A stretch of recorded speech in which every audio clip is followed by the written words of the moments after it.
ملا یعقوب مجاهد یو ځل بیا میدان ته راغی او د طالبانو مشرانو ته یې زبردست امر وکړ. ملا یعقوب مجاهد طالب مشرانو ته څه امر کړی، څه یې ورته ویلي؟ ملګرو که تاسې هم غواړئ چې پوه شئ د ویډیو تر پای راسره پاتې شئ او د تازه او مهم خبرو لپاره درسره پښتو نیوز چینل سبسکرایب کړئ.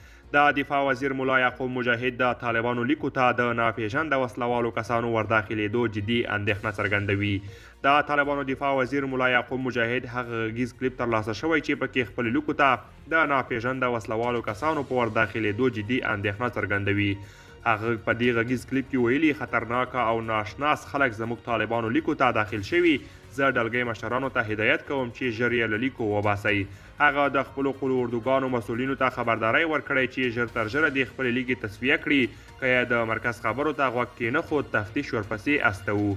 تر دې وړاندې هم ځینو لویدیځو رسنیو خبر ورکړی و چې داعش په طالبانو کې پراخ نفوذ کړی او د دې ډلې ترمنځ یې خورا بې اعتمادۍ ایجاد کړي. قدرمنو دوستان، دا وه زموږ د نن ورځې چمتو کړې ویډیو. که تاسې د ویډیو په اړه کوم نظر لرئ موږ سره کمنټ کې شریک کړئ. تر بیا ښه وخت.